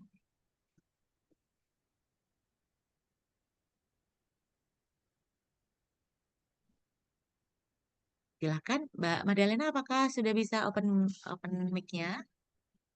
Terima Mungkin kasih bisa. Ibu Oke, baik. Terima atas kasih. waktunya. Silakan. Ini materinya sangat seru sekali dan apa yang disampaikan oleh para narasumber semua itu sangat-sangat sekali yang saya alami. Jadi mungkin saya tidak bertanya di sini tapi ingin berbagi sedikit waktu ya memang merasa kecewa saya membesarkan anak. Dari anak saya, berumur ya 4 tahun, 20 tahun perceraian saya, sehingga saya harus, menikahkan anak dan saat saya, konsul ke KUA, itu memang, sangat-sangat menyedihkan karena kita, tidak bisa mewalikan anak, dan, anak harus mencari, wali, bapaknya gitu ya. Walaupun saya bilang, "Abangnya ada," gitu, "nggak bisakah?" Saya bilang gitu kan. Oh ternyata tidak bisa karena, eee, KUA itu tidak mau, menanggung resiko jika nanti, pihak, bapaknya itu menuntut, seperti itu alasannya. Sehingga, anak saya mencari, bapaknya sampai, ketemu dan memohon atau, meminta, bukan memohon tetapi meminta, "Saya mau menikah Pak," katanya. "Kalau Bapak, bersedia mewalikan saya, katakan bersedia, jika tidak, katakan tidak." Seperti itu anak saya. Karena, itulah aturan di agama kita, harus, bapak yang mewalikan dan, kita juga sebagai perempuan sangat sekali sedih, tidak hanya itu tetapi saat, anak kita mendapatkan ijazah, itu juga bapaknya. Sehingga kita yang membesarkan, bapaknya entah ke mana selama bertahun-tahun, jangankan menafkahi juga tidak. Sehingga itu yang membuat kita menjadi, sebagai perempuan sangat sedih sekali. Seperti ya, waktu itu juga saya menuntut, suami saya, perceraian itu saya tidak menuntut nafkah, tidak menuntut apa, karena yang penting lepas gitu, lepas dan kita tidak merasa, eee, menanggung beban yang banyak jika masih bersama, sehingga itu saya lakukan, sampai saat ini dan saya mengambil, keputusan tidak menikah lagi selama ya sekarang kurang lebih 23 tahun, saya menjadi perempuan kepala keluarga. Eee, apakah ini Ya, apakah, heeh. kita bisa meminta, atau menuntut kepada negara bahwa, terutama ijazah tadi, ijazah itu apakah bisa nih, nama kita terlampir seperti di akte kelahiran. Di akte kelahiran itu kan ada nama ayah dan nama ibu. Sedangkan di ijazah hanya nama bapaknya, sedangkan bapaknya tidak membesarkan anak, kita yang membesarkan. Apakah itu bisa nanti kita menuntut seperti itu? Terima kasih, itu saja dari saya. Makasih. Baik, terima kasih Ibu Magdalena. Ada dua isu ya. Yang pertama adalah soal refleksi terkait dengan sulitnya menjadi wali nikah untuk putrinya sendiri, gitu. Yang kedua adalah soal penulisan nama di dalam ijazah yang masih belum menghargai peran dan posisi perempuan sebagai eh, kepala keluarga, sebagai ibu ya. Gitu. Baik, terima kasih Ibu Magdalena. Saya ingin memberikan kesempatan berikutnya kepada Ibu Nur Hasanah. Monggo Ibu Nur Hasanah bisa disampaikan pertanyaannya dirujuk kepada siapa dan disampaikan secara singkat. Monggo. Terima kasih Mbak. Eh, saya mungkin tadi ke terakhir karena Bu Fitri ya, tapi mungkin ke semua presenter terkait soal peran tokoh agama gitu ya.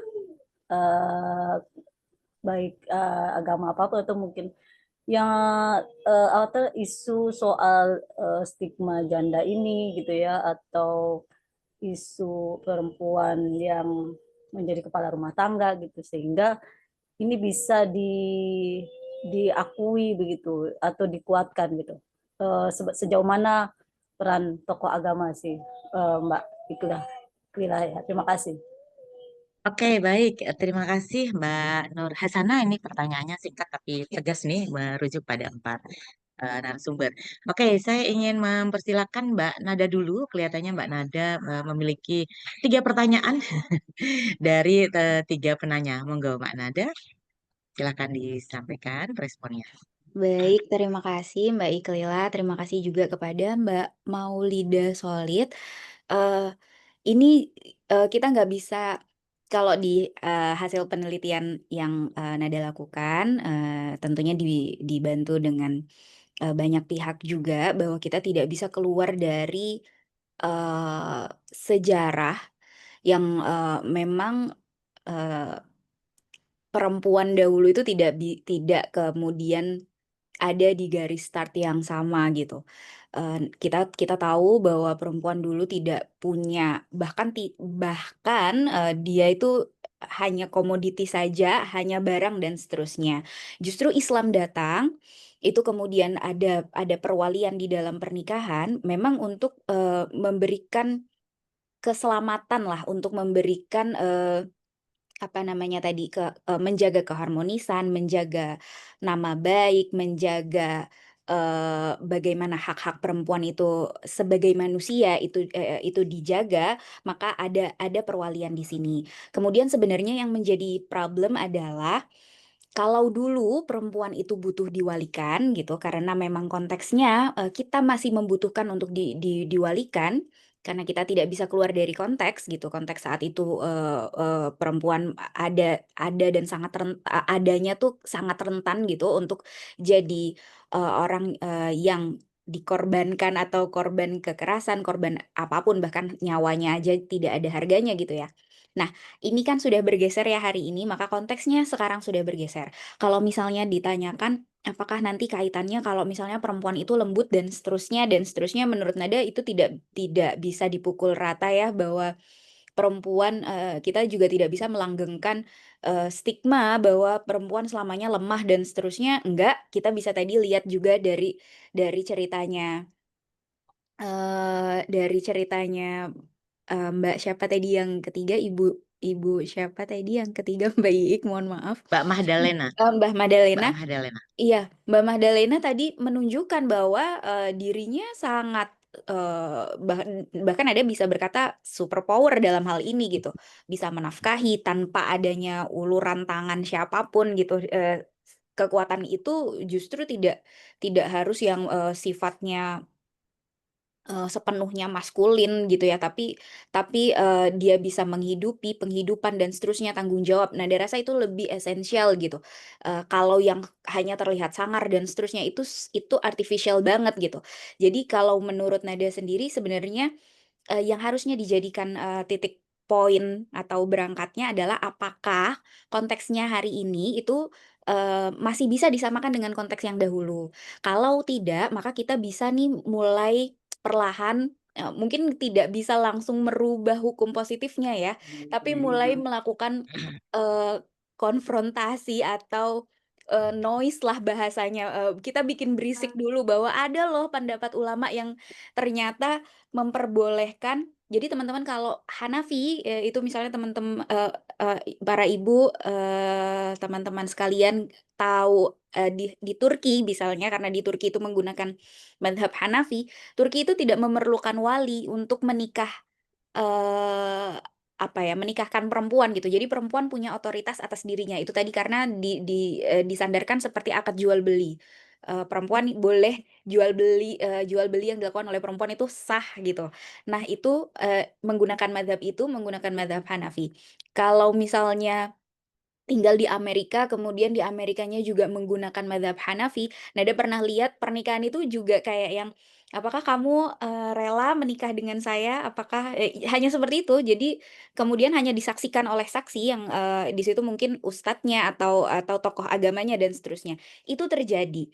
Nah, kalau, otoritas atas diri perempuan saja sudah diakui dan digunakan oleh ulama, yang cukup masyhur gitu, ini kan bisa ya kita bawa ke Indonesia dan, tadi Nada malah, hierarkinya tidak menghilangkan perwalian pada ayah nasab, selama ayah nasab itu, melakukan tugasnya secara substantif gitu, atau memang memang dia melakukan tugasnya sebagai wali yang benar-benar wali, yang kehadirannya ada dan seterusnya. Nah, tapi kalau misalnya secara substantif itu tidak ada, secara esensial tidak ada, eee kalau tadi, Mbak Mahdalena bilang bahkan saya sama sekali nggak dibantu, bahkan saya sama sekali ini kan berarti nggak ada sama sekali. Nah, harusnya hierarki kedua itu ya boleh Mbak Mahdalena nih yang menjadi, wali nikahnya. Walau sekali lagi dalam hukum positif kita, itu belum disahkan gitu, jadi mari kita sama-sama membuat noise gitu ya, membuat ini berisik aja, karena, lama-kelamaan ini saya yakin sebenarnya kalau suara ini terus didengungkan gitu, akan terdengar oleh para tokoh, para pemegang kebijakan bahwa ada suara-suara yang harus dipayungi juga sebagai warga hukum gitu. Ini, bisa jadi jawaban gitu ya. Mungkin itu untuk Mbak Ibu Maulida Solid. Selanjutnya Mbak Emanuela, iya, jadi kalau di Islam sebenarnya tidak bisa dikatakan di Islam secara, general karena hanya beberapa mazhab saja yang masih, memegang, eee, kuat hasil hasil fatwanya itu bahwa perwalian seutuhnya itu ada di laki-laki atau ayah, dalam hal ini ayah. Ini perwalian pernikahan, itu memang adanya di ayah. Eee, ketika si ayah nasab atau ayah yang satu darah ini tidak ada, itu akan digantikan oleh orang yang masih satu darah dan dia laki-laki. Misalnya kalau dia punya tadi kalau Mbak Mahdalena bilang ada kakak laki-lakinya, maka yang menikahkan adalah kakak laki-lakinya. Bahkan dalam beberapa kasus yang kemarin ada teliti, kakak laki-lakinya ini belum balik, jadi belum ngerti juga sebenarnya soal pernikahan, tapi karena dia adalah kakak laki-laki, jadi dia harus menikahkan, eee, dia adalah adik laki-laki, maka dia harus menikahkan kakaknya yang perempuan. Jadi itu juga terjadi, seperti itu. Karena kita masih memegang erat, beberapa fatwa masih memegang erat bahwa laki-laki itu yang memegang secara utuh lah, wali mujbirnya gitu. Nah, kalau itu tidak ada boleh di pamannya yang satu garis dengan garis ayah dan seterusnya. Jadi, boleh kakeknya boleh nah itu tetap adanya di garis ayah. Tapi tadi sebenarnya di ketentuan mazhab yang lain, itu sudah ada yang memperbolehkan, bahkan dia menggunakan itu sebagai mazhab utama, sebagai ketentuan utama, bahwa perempuan punya otoritas atas dirinya sendiri dan boleh menikah atas kemauan dan kehendaknya sendiri. Jadi, eee, dia itu, lebih utama untuk, menjadi wali atas dirinya. Dan sebenarnya kalau tadi diambil dari 4 mazhab itu, kakak-kakak sekalian, ibu-ibu dan teman-teman sekalian, dari 4 mazhab itu sebenarnya secara substantif itu ada alasan yang melatar belakangi. Misalnya kalau tadi Imam Imam Syafi'i itu adalah pengalaman pernikahan. Nah, hari ini kan pengalaman pernikahan itu juga yang laki-laki ya belum tentu punya pengalaman pernikahan yang sama gitu. Bahkan yang perempuan boleh jadi punya pengalaman lebih karena kita bisa belajar hari ini gampang sekali untuk belajar tentang pernikahan gitu. Walaupun secara praktiknya ya memang memang akan terus menjadi pembelajar gitu, tapi kita bisa punya pengetahuan lebih soal gizi, soal, hak-hak dan seterusnya gitu. Itu bisa kita pelajari. Jadi kalau standarisasinya Imam Syafi'i adalah pengalaman pernikahan, maka perempuan hari ini tidak bisa kita, nafikan bahwa perempuan tidak punya pengalaman pernikahan gitu, karena kita tadi bisa belajar. Nah, selanjutnya ada kafalah yang dimiliki oleh, ketentuan yang dimiliki oleh Imam, Maliki. Nah, ini juga penting banget kakak-kakak sekalian, Imam Maliki menekankan bahwa harus ada tanggung jawab penghidupan yang dilakukan oleh, ayah atau oleh laki-laki dalam satu keluarga. Jika itu tidak dipenuhi, maka seharusnya, gugur juga, hak perwalian, dalam hal ini hak perwalian pernikahannya. Nah, Imam Maliki itu memperbolehkan perempuan perempuan itu menjadi wali, tetapi secara simbolik harus tetap diwalikan kepada laki-laki. Jadi ini, ternyata ada satu riwayat di, kitab klasik itu, Imam Maliki memperbolehkan, perempuan yang waktu itu statusnya janda, dia menghidupi satu keluarga. Nah, ketika anak perempuan ini mau menikah, perempuan inilah yang sebenarnya mewalikannya, tapi secara simbolik harus tetap diwakilkan kepada laki-laki. Jadi, mungkin karena kita masih sangat, apa namanya, mungkin saat itu, zaman itu masih sangat memegang stigma, perempuan tidak boleh tampil ke permukaan, seperti itu. Nah, mungkin itu sih. Jadi ada memang aturan-aturan yang harusnya hari ini sudah mulai kita bisa geser pelan-pelan gitu, tapi Pikirkan memang kembali, ya. iya, tapi memang kita harus tinjau kembali, tapi, itu menjadi, Sebentar. pengetahuan kita bahwa ya demikian, Mbak Immanuela, bahwa di Islam, mungkin sangat banyak sekali pendapat-pendapatnya, tapi kebetulan di Indonesia yang diambil adalah pendapat yang, melimitasi, apa namanya, hak perempuan untuk menikahkan, apa namanya, anak perempuannya, demikian. Terus Oke. untuk Mbak Baik, mungkin Magdalena Mbak kayaknya Nada, tadi udah ya, dijawab ya, mungkin Mbak? ya udah Iya, dijawab. baik. Oke, baik. Terima kasih banyak Mbak Nada atas responnya. Jadi ada beberapa penjelasan yang intinya adalah di dalam Islam itu ada banyak pandangan fikih, pandangan hukum yang sebenarnya celah hukumnya itu kita bisa pilih gitu ya, untuk kemudian lebih mengapresiasi peran perempuan sebagai ibu kandung dalam perwalian. Oke, baik. Teman-teman semua, kita itu jadwalnya, waktunya itu tinggal 3 menit lagi, gitu. Tetapi ada beberapa pertanyaan yang saya kira penting ya untuk direspon oleh Mbak Ami, kemudian oleh Mbak Villa gitu ya, secara singkat, karena tadi juga ada pertanyaan yang khusus memang disampaikan oleh Mbak Ami. Untuk itu, saya ingin meminta izin ke teman-teman di forum ini, apakah teman-teman keberatan kalau kita misalnya menambah waktu mungkin tidak hanya 5 atau 10 menit ke depan gitu, mudah-mudahan tidak keberatan gitu ya, karena kemudian ada beberapa isu penting yang bisa direspon. Oke, Mbak Ami bisa merespon pertanyaan yang tadi ditujukan oleh Mbak Ami Ya, secara singkat mungkin ya. baik. Terima kasih Mbak Ik. Jadi tadi memang pertanyaannya pengaruh etnis dan suku pada janda cerai terhadap proses kelanjutan pernikahan anak. Baik, terima kasih Bapak atau Ibu Basaria. Ya, jadi ketika ditanyakan pertanyaan ini dalam penelitian saya pribadi, memang tidak mengupas atau membongkar etnis itu sendiri atau suku itu sendiri. Tapi secara umum, secara global, bahkan internasional, kalau kita lihat datanya, pendidikan terhadap perempuan itu masih jauh tertinggal dibandingkan laki-laki.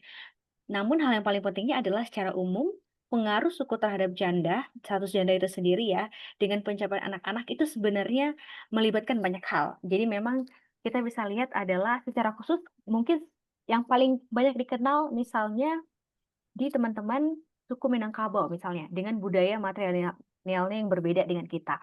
Tapi tidak bisa menjamin. Bahkan temuan penelitiannya masih juga terlihat bahwasannya ada tantangan-tantangan dan itu apa? Yaitu budaya. Budaya kita yang tadi juga ada berkaitan banget ini yang disampaikan Mbak Nada sebelumnya. Sistem kekerabatan dan dukungan sosial dari keluarga itu juga berbeda satu sama lain. Jadi untuk menjawab ini memang perlu lanjutan penelitian yang dalam lagi karena tidak hanya itu, sikap terhadap janda itu juga akan berbeda. Tapi secara umum dan secara global yang kita jumpai adalah itu tadi yang disampaikan Mbak Vila juga dari proses menti kita dan juga akses ekonomi. Misalnya lokasi geografis yang paling gampang. Kalau ingin membedakan etnis dan suku ya, misalnya Jawa, Sumatera, dan misalnya Papua itu bisa kita lihat. Tapi dalam konteks kepada jandanya dan terhadap pencapaian anak-anaknya itu tidak bisa kita jawab begitu. Tapi ketika kita melihat dalam konteks lokasi geografis dan akhirnya itu akan berpengaruh kepada masing-masing dari pencapaian anak-anaknya. Dan jika kita lihat dari pertemuan penelitian ini, pendidikan ibu sangat mempengaruhi. Umumnya yang kita temui adalah ketika ibu sudah menjadi perempuan kepala keluarga dan sudah menjadi janda, pasti yang secara umum saya lihat dan dalam penelitian ini seluruh ibu merasa akan memperjuangkan pendidikan anak-anaknya. Jadi mungkin seperti itu ya Mbak Ik secara singkatnya. Jadi tidak semua janda dari semua suku akan mengalami hal sama karena aspeknya begitu banyak yang harus kita buka dan kupas lagi begitu.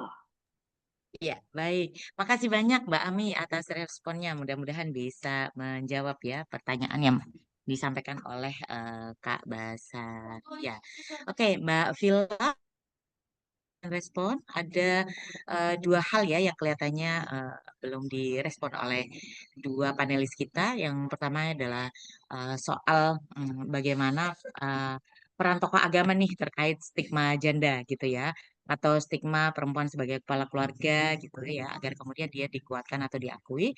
Lalu kemudian nih soal ijazah nih, gitu. Ya. Kita jadi ingat ya waktu tahun lalu Alimat, organisasi untuk keadilan keluarga, itu telah mengadvokasi berkirim surat kepada Menteri Pendidikan dan Kebudayaan untuk kemudian meminta bahwa di dalam ijazah itu yang ditulis itu adalah nama ayah dan ibu. Jadi tidak hanya nama ayah saja, karena kemudian itu memang menjadi isu penting ya di dalam konteks perempuan kepala keluarga atau perempuan yang kemudian membesarkan anaknya sendiri. Mbak Vila mungkin bisa merespon pertanyaan Mbak Nur Hasanah Ya. berkaitan dengan peran tokoh agama. Monggo. Ya, memang di sini memang penting ya, karena memang stigma itu lahir dari dari pemahaman kultural ya. Kultural itu salah satunya kontribusi terhadap interpretasi terhadap agama. Jadi memang tokoh agama ini berperan penting dalam mengubah pandangan masyarakat terhadap janda ya. Mungkin bisa pertama tadi ya, Nada sudah menyampaikan bagaimana sih konsep dari wali itu. Nah, itu juga perlu untuk menafsirkan ulang dan menjelaskan bahwa sebenarnya perempuan kepala keluarga itu bisa menjadi wali gitu, apalagi dia yang membesarkan anaknya gitu. Jadi inilah peran-peran dari tokoh agama ya untuk bisa membumikan gitu, dari menginterpretasikan ulang bagaimana konsep wali gitu. Yang kedua sebenarnya menafsirkan ulang konsep kepemimpinan karena eh, di sini kan kita melihat bahwa oke, pemimpin keluarga itu adalah laki-laki itu karena melekatkan kiwamah itu adalah tanggung jawab laki-laki. Padahal itu bukan dominasi laki-laki, tapi melihat kiwamah itu lebih pada tetap tanggung jawab memberikan nafkah dan perlindungan seperti itu. Jadi memang di sinilah peran tokoh agama untuk bisa menafsirkan ulang konsep dari kiwamah atau kepemimpinan itu sendiri. Dan yang kedua sebenarnya ya sebenarnya banyak kan tokoh, jadi mengangkat tokoh-tokoh kisah keagungan perempuan janda dalam tradisi agama ya juga itu. Misalnya Siti Khadijah gitu ya. Jadi memang ini penting banget gitu, dan ini untuk mengubah juga bahwa ya janda itu adalah pemimpin keluarga, janda itu juga bukan status yang kita harus bersama-sama mengubah stigma itu gitu ya. Dan memang peran strategis tokoh agama ini memang sangat penting. Yang kedua, mungkin membantu jawab soal ini ya, Baik, soal tadi ya, Kak Mahda. Mungkin Kak Mahda juga ingat waktu itu kita tahun 2021 kalau nggak salah, kita juga mengadvokasikan ini karena kita punya jaringan untuk perempuan kepala keluarga dan juga dengan teman-teman Save Janda. Terus ada jaringan-jaringan kita yang memang mempertanyakan hal ini gitu ya. Jadi tahun 2021 itu sebenarnya ada seingat saya ada SK Kemendikbudristek ya. Jadi ada SK surat edaran kalau nggak salah. Surat edaran dari Sekjen Kemendikbudristek itu soal belangko ijazah pendidikan gitu ya. Jadi di situ memang bisa mencantumkan nama ayah atau ibu atau wali gitu. Artinya untuk perempuan kepala keluarga gitu ya. Jadi bisa mencantumkan namanya langsung gitu. Karena si ibu lah ya gitu ya yang selama ini memenuhi kebutuhan dan juga menjadi penanggung jawab utama seperti itu. Jadi tapi pada prakteknya mungkin ini ya praktek-praktek di sekolah gitu ya kita internalisasi bahwa oh ya orang tua wali itu harus utamakan ayah gitu karena memang konsep kepala keluarga adalah laki-laki. Nah, ini yang sebenarnya walaupun secara apa ya secara aturan itu sudah ditegaskan gitu ya dari surat edaran dari Kemendikbudristek tahun 2021, tetapi memang prakteknya ini menjadi praktek kultural ya. Jadi ini yang mungkin di bawah alam sadar gitu menjadi sesuatu yang misalnya di sekolah-sekolah ataupun institusi pendidikan itu oh ini harus bapaknya meskipun bapaknya entah kemana gitu ya karena dalam kasus dari ibu-ibu PK sendiri ya banyak gitu sudah bercerai ya sudah si ayah tidak memberikan nafkah apapun tidak juga untuk menjamin untuk sekolah tapi namanya tetap tercantum. Jadi ini selain memang sudah ada aturannya tetapi juga kita memang jadi PR bersama untuk bisa membangun kesadaran ini gitu bahwa ya orang tua itu ya berhak nama ibu berhak dicantumkan dalam ijazah seperti itu. Eh, Satu lagi mungkin saya sisipkan sedikit gitu soal pemenuhan haknya gitu ya. Jadi dari pemantauan ini memang sangat sangat minim pemenuhan hak. Bahkan dari data kita itu hanya 1% gitu ya. 1% yang mengajukan ke pengadilan agama. Jadi kalau bercerai di pengadilan itu hanya 1% aja yang mengajukan haknya gitu atas nafkah anak gitu. Nah, karena memang perempuan itu ya yang penting sudah bercerai saja gitu, anak menjadi tanggung jawabnya. Apalagi juga memikirkan soal pendidikan. Jadi memang pasca perceraian ini belum ada nih apakah cukup dengan kata bebas saja, terus kita keluar dari relasi yang tidak sehat, tapi juga sebenarnya banyak sekali hak-hak perempuan dan anak juga tidak terpenuhi. Nah, artinya sebenarnya ini ya berkaitan juga dengan bagaimana sih untuk kita bersama-sama membangun kesadaran bahwa memang satu perceraian itu memang bukan bukan memutuskan gitu hubungan relasi antara anak dan ayahnya ya sebenarnya. Jadi kewajiban dari ayah ibu dalam perceraian itu harus tetap jalan, tetapi memang secara umumnya dari pemantauan itu ya minim sekali pemenuhan hak baik harta bersama juga harta bersama, hak nafkah istri, hak nafkah untuk anak dan juga itu sangat minim yang kita temui gitu di lapangan. Baik yang itu adalah melalui jalur pengadilan, jalur formal perceraian maupun yang di bawah tangan atau secara adat seperti itu. Oke. Mungkin itu Mbak. Baik. Baik, terima kasih banyak Mbak Villa gitu. Jadi ini teman-teman semua malam udah makin larut, tetapi kelihatannya semangatnya masih ada. Ini ada Pak Pahala yang raise hand, tetapi dengan sangat berat hati saya terpaksa menunda diskusi dengan Pak Pahala karena jangan khawatir besok pagi kita jam 8.30 itu masih ada sesi-sesi berikutnya yang kita bisa diskusikan lebih lanjut gitu. Nah, teman-teman semua senang sekali bahwa di dalam diskusi di sesi terakhir pada hari ketiga ini kita bisa belajar banyak tentang bagaimana persoalan-persoalan perempuan dalam pengambilan keputusan untuk bercerai dan konsekuensi dari pilihan bercerai itu masih menyisakan PR yang sangat panjang gitu, baik dalam konstruksi hukum agama maupun hukum positif serta bagaimana kemudian penetapan keputusan di dalam peradilan itu juga masih menyisakan opresi ya yang kemudian menyulitkan perempuan untuk mendapatkan hak-haknya termasuk anak-anak. Saya kira diskusi malam hari ini tentu saja belum selesai karena ada banyak PR feminis yang harus dikerjakan lebih lanjut karena kita bisa melihat ada persoalan-persoalan yang memang harus terus diadvokasi. Tetapi diskusi pada malam hari ini memang membuat kita belajar bersama tentang pentingnya melihat isu janda, isu kepala keluarga sebagai isu yang tidak terpisahkan dalam konteks penguatan dan pemberdayaan di dalam gerakan feminisme. Dari saya mohon diri, saya menyampaikan terima kasih kepada seluruh presenter, kepada seluruh sahabat-sahabat yang menyampaikan pertanyaan. Mohon maaf bagi teman-teman yang belum sempat menyampaikan pertanyaan.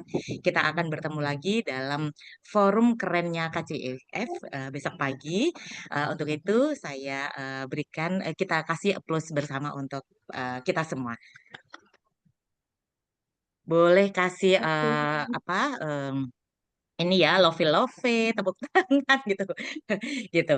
Oke, dari saya terima kasih sekali lagi saya kembalikan kepada Mbak Rosemary. Monggo Mbak Rosemary. Iya, terima kasih Mbak Ikila dan juga teman-teman presenter yang luar biasa ya. Ini diskusinya sangat menarik, tetapi karena waktu, mari sebelum kita akhiri kita foto bersama begitu teman-teman untuk dokumentasi KCIF dan silakan teman-teman yang memungkinkan untuk open cam, kita open cam. Di sini ada 3 slide. Saya akan memulai dari slide pertama. Teman-teman juga boleh kasih emot-emot begitu ya. Oke, mari kita tampilkan senyum manis kita. Oke, saya akan mulai dari slide pertama. 1, 2, 3. Iya, teman-teman yang di slide pertama masih bisa tersenyum karena ada yang masih masuk di slide kedua begitu ya. Oke, di slide kedua ini masih belum banyak yang open cam. Silakan kalau mau open cam teman-teman. Ini banyak dari teman-teman peka dari seluruh penjuru tanah air. Silakan. Baik, saya akan mulai di slide kedua. Silakan ambil senyum termanis. 1, 2, 3. Oke, saya akan lanjut ke slide yang ketiga ya teman-teman. Di slide ketiga ini nggak ada yang open cam ya. Nggak ada yang open cam, nggak apa-apa. Saya akan ambil dokumentasi fotonya aja. Baik, teman-teman, sekali lagi terima kasih sudah hadir dan membersamai KCIF di hari ketiga. Kita masih punya beberapa hari ke depan begitu dan silakan teman-teman untuk hadir kembali esok hari di hari keempat Rabu 17 September 2025. Kita akan ada 8 panel yang kita mulai dari jam 8.30 dengan banyak sekali topik-topik yang menarik. Teman-teman yang sudah menerima buku jadwal nanti silakan dilihat kembali dan juga di sore hari kita masih ada side event Meet the Feminist Author dan di malam hari kita ada special plenary session pertama ini juga bicara soal oligarki dan militerisme. Ini juga akan cukup menarik sekali. Silakan teman-teman untuk hadir kembali dan sekali lagi terima kasih. Selamat malam, selamat beristirahat. Sampai jumpa kembali teman-teman. Terima Oke, kasih kakak-kakak terima yang kita kasih Terima kasih. teman-teman semua. Terima kasih Terima kasih Bapak Ibu. semuanya. Ya, Terima kasih. Ibu-ibu Serikat Peka, terima kasih. Terima peka kangen aku. kasih. Mbak Vila, sampai jumpa. Sampai jumpa ya Sampai jumpa semuanya. Iya, semuanya. saya izin end ya.